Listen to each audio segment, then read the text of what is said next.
개에 대한 인식이 달라진 것도 한몫하는 것 같은 게 예전에는 사실 개를 키운다 그러면 내 집을 지키는 약간 그냥 동물로 좀 취급을 많이 했는데 지금은 가족의 일원, 아이라고 부르잖아요. 엄마라고 하시는 분들도 많잖아요. 새끼 같이. 그러니까 그런 관점이 달라지니까 우리 개는 이렇게 순하고 예쁜 나의 자식인데 얘가 어디 가서 물리가 없어. 그러니까 그거에 대한 좀 경계가 많이 허술해진 것도 한몫을 하는 것 같아요. 네, 이제 어떤 신조어가 생겼는데 패티캣이라고. 네, 패트캣.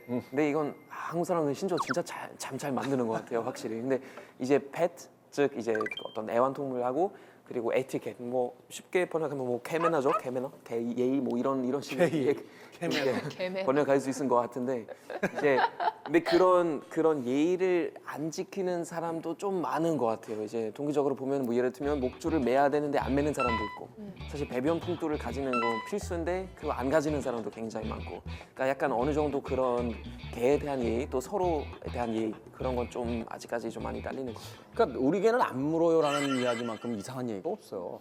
그 많은 부모들이 우리 애가요? 우리 애는 그럴 애가 아닌데요? 문제가 일어난 뒤에 우리 애는 안 그런 애인데 라고 얘기하는 건 아무 의미가 없는 친구를 잘못 만났어. 그렇죠. 되게 친구들이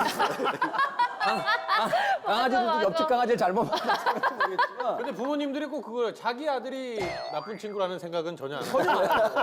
내가 그 친구를 물들인 건데 사실. 그러니까 많은 부모님들이 자기 아이들이 피해자가 될까 봐만 전전긍긍하지 가해자가 될 거란 생각은 거의 안 한단 말이에요. 그러니까 이런 어떤 오류도 있는 거고 저는 우리 애는 그 여태까지 문 적이 없어요라는 이야기가 저는 20년째 무사고니까 사고 안 나요라는 이야기가 뭐가 다르냐는 거예요. 그렇잖아요. 30년 동안 무사고였다는 게 오늘날 사고를 막아주는 게 아니거든요. 그 다른 얘기지만은 우리 애는 머리는 좋은데 공부를 해가 안 해서 이런 얘기도 진짜 많이 하거든요. 저는 엄청 하시죠. 우리 엄마가 옛날에 다른 엄마들한테 제 얘기를 그렇게 할 때마다 되게 민망했거든요. 예. 주로 공부 못하는데 말 잘하는 애들한테 그런 얘기를 많이 하셨어요. 어머니. 그런 얘기 많이 들었죠? 예. 예.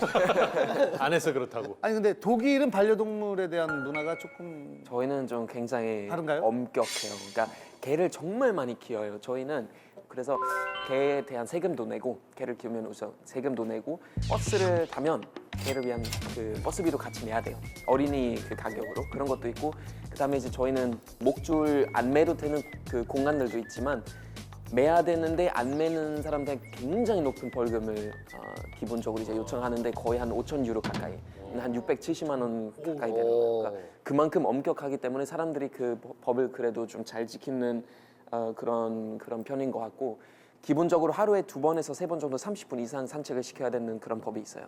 그래서 사람들이 서로 관찰을 많이 해요. 독일에서 이제 주택집들이 많다 보니까 이웃 사람 그거 잘 또 봐요. 만약에 옆집에서 이제 개를 키우는데 산책시키지 않으면은 경찰에 바로 신고하는 경우들이 아주 많아요. 그러면은 그거는 동물학대법에 해당되는 어떤 행위이기 때문에 그냥 개를 키우는 권리를 아예 빼먹거나 아니면 더 높은 벌금을 주거나 막 그래요. 워낙에 독일 같은 경우에는 동물 그런 학대법이라든지 동물에 대한 법이 워낙에 잘 돼 있는 나라고 사실 우리나라도 법이 있나요? 여기 참고로 자료를 좀 가져왔는데요. 2015년 1월 20일 날 개정이 된 법이 있어요. 동물보호법인데 소유자 등은 등록 대상 동물을 동반하고 외출할 때 농림축산식품부령으로 정하는 바에 따라 목줄 등의 안전조치를 하여하며 배설물 또 생겼을 경우엔 즉시 수거하여야 한다. 목줄을 안 했을 때 1차 5만 원, 2차 7만 원, 3차 10만 원, 3차 이후에는 계속 10만 원 되고 1년 후에는 리셋된다. 전 이게 왜 있는지 모르겠어요. 그러니까 1년 후에는 그러면 다시 3만 원으로 떨어졌다가 5만 원, 뭐 7만 원, 뭐 10만 원 이렇게 올라간다는 건데 하여튼 이렇게 분명히 법은 존재하고 있습니다. 예. 근데 목줄을 하는데 뭐 얼마 전에 보니까 줄을 뭐 버튼을 누르니까 한 20m까지도 줄이 늘어나더라고요. 이거는 목줄을 한 걸로 봐야 됩니까? 아니면 안 한 걸로 봐야 됩니까? 하기는 했는데 목줄에 대한 의미는 없어진 거 아니에요? 20m씩 늘어나면. 이거는 뭐 뭘로 봐야 되는 거죠? 그러게요. 진짜. 그건 안전벨트를 이렇게 저거나 똑같죠 뭐. 안전벨트 이렇게 확 늘려가지고 기사님들 중에 가끔 있죠. 소리 안 나게만 맞아. 그냥. 그게 아니고 그 에티오피아의 이제 한 도시를 보면은 그 하이에나랑 같이 살아요. 그래서 그 하이에나가 그 도시를 어슬렁거리면 먹을 것도 줘요.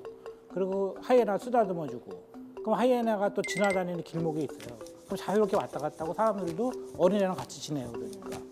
저는 이제 어떤 생각이 들었냐면은 이 개에 관해서 지금 계속해서 문제가 생기는 거는 뭔가 문명에 뭔가 이상이 생겼다. 병이 들었을 때는 어떤 그런 신호 같은 거예요. 그러니까 하이에나조차도 그거를 탁 튀어가지고서 같이 공존하면은 아무 문제가 없는데 지금 인간은 그 개에 대해서 완벽한 장악권을 가지고 완벽하게 통제를 하려고 한다는 거죠. 그러니까 문제가 시작된 거죠. 그러니까 개의 입장으로 보면 얼마나 답답하겠어요. 그러니까 제가 볼 땐 그러면은 억압됐기 때문에 공격성이 나타날 수밖에 없다. 뭔가 여기에 그 개를 다루는 문화 자체가 잘못됐다.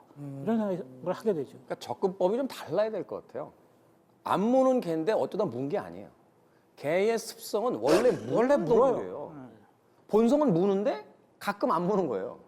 그러니 목줄을 채우되 가끔 자기들끼리 있을 때 풀어놓는 건 상관없지만 아예 풀어놓고서 이 개를 키우겠다라고 하는 건 개라는 이 동물이 가지고 있는 본성 자체를 부정하는 행위가 되니까 이건 말이 안 된다는 거예요. 네, 한국에서 이제 좀 특히 좀 물리는 경우들이 제 생각으로 왜 이렇게 많냐면 개한테 굉장히 갑작스럽게 다가가는 경우들이 많아요. 사람들이 가끔씩 막 몇 명이서 개한테 가서 막 만져요. 만지고 사진 찍고 막 난리 나잖아요. 근데 저희는 보통 독일에서 어떤 교육을 받냐면 개한테 이렇게 함부로 빨리 그 급한 동작으로 다가가면은 답이 없어요, 사실. 그래서 그냥 함부로 만지는 게 아니라 우리 보통 맨 처음에 우선 손을 내밀어요. 개가 냄새 맡을 수 있게. 냄새 맡고 어느 정도 걔도 이제 뭐 할 거나 이제 어느 정도 그냥 자기 어떤 친근한 표시하면은 그때부터 이제 만져도 되는 그런 상황이죠. 근데 약간 한국에서는 그냥 걔가 귀엽다 하면서 막 여성분들 가끔씩 보면 막 3-4명이서 와서 막 동시에 만지고 막 그런 경우들 많은데 그건 좀 조심할 필요가 있는 거예요. 그래서 이제 그 얘기를 들었던 게 저는 기억이 나는데 왜 귀여운 강아지들 길에 가면 뭐 사람들이 이제 만지기 전에 이 개 물어요 안 물어요를 물어보면 주인이 안 물어요라고 하잖아요. 근데 그걸 착각하면 안 된다. 개가 안 문다는 뜻이지 막 만져도 된다는 뜻이 아닌데 안 물어요 그러면 아무렇지 않게 가서 만지는 그 행동 자체가 굉장히 위험한 거라고. 근데 이제 보면은 이 반려견을 키우는 분들이 좀 억울한 측면도 있는 게 이제 요즘 입마개까지 막 얘기를 하잖아요.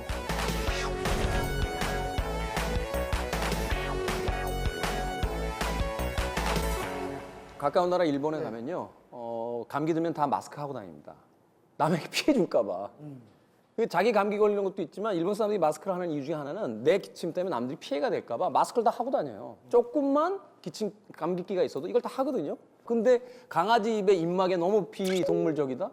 저는 과연 동물적이고 비동물적인 기준이 뭔지 잘 모르겠어요. 불편하니까? 입마개 같은 경우는 저는 우선 개를 키우는 환경이 더 중요하다고 생각해요. 모든 개한테 지금 입마개를 그거 하는 거는 제가 볼 때도 약간 동물보호법에 약간 위반하는 행위인 것 같고 기본적으로 개를 키우는 환경부터 한번 살펴봐야 될 것 같아요.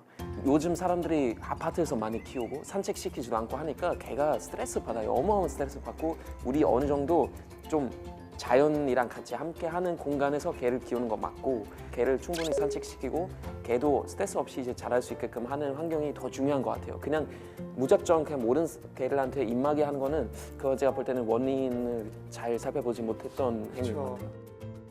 사실 저희가 지금 촬영하고 있는 이곳이 이제 연남동 쪽이잖아요. 여기 예전에 있던 기찻길이 없어지면서 뭐 연트럴 파크라고 뭐 이렇게 얘기할 정도로 많은 사람들이 이용하고 또 날씨 좋을 때 나와서 뭐 데이트도 하고 또 뭐 술 한 잔씩도 많이들 하고 그러면서 반려인들의 핫플레이스가 돼가고 있다고 하는데 이 반려인들 사이에서는 또 요즘 이런 분위기에 대해서 뭐 어떤 생각을 갖고 있는지 좀 억울한 측면이 없는지 그래서 미리 좀 그분들을 모셨어요.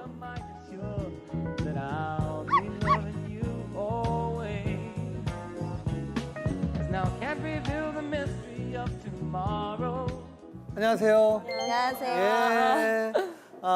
본인 소개 부탁드리겠습니다. 네, 안녕하세요. 저는 25살 대학생 이승윤이라고 합니다. 예. 안 물죠? 네. 네, 안녕하세요. 저는 27살 안수진. 저는 지금 취업 준비생입니다. 예. 역시나 안 물죠? 아, 네네네. 근데 요즘 이런 분위기에 대해서는 어떻게 생각하세요? 약간 좀 억울한 측면도 있잖아요. 일단은 옛날에는 엘리베이터를 탈 때도 그냥 이제 내려갈 때는 약간 싫어하는 티를 약간 좀 소극적으로 내셔줬다면 지금은 더 싫다고 약간 왜 강아지 표현하시는. 약간 그런 점이 약간 두드러지게 약간 좀 더 보이더라고요. 그런데 본인들은 이제 사실 목줄이라든지 그런 패티켓을 잘 지키시잖아요. 그렇죠? 네. 예방 접종이라든지 뭐. 그렇죠, 그렇죠. 근데 안 하시는 분들 때문에 그런 의견이 나오는 거잖아요. 네. 네. 어때요? 저도 사실 제가 이렇게 모찌를 키우기 전까지는 강아지를 굉장히 무서워했었거든요. 그래서 뭐 엘리베이터나 뭐 공공장소에 있을 때 강아지가 뭐 예를 들어서 목줄을 안 하고 온다거나 저를 이렇게 바라본다거나 하면 너무 무서워가지고 주인한테 좀 부탁하고 그랬는데 근데 그거는 주인으로서 충분히 감당을 해야 하는 일인 것 같고 그만큼 이제 강아지 요금을 내고 탄다고 해도 강아지를 무서워하는 사람이 있으니까 타고 나서도 당당하지만 패티켓은 꼭 지키면서 타는 게 그렇죠. 가장 중요한 것 같아요. 근데 강아지들이 굉장히 이쁘게 생겼네요. 같은 경우에 이제 부정교합 같은 게 많은데 그런 것도 없고 굉장히 예쁘고 푸들도 굉장히 순하게 생겼네요. 일단은 이런 토픽이면요. 불독도 한 마리 나와야 돼요. 대형견. pitbull도 하나 나와야 되는데 그리고 뭐 형이 한번 물리든가. 앞서서 제가 그렇게 입마개도 해야 된다, 목줄도 해야 된다는데 저런 애들을 데리고 나가면 형이 이상하다. 제가 나쁜 사람이 되는 거예요. 이러면 안 되죠, 이러면. 그렇지 않습니까?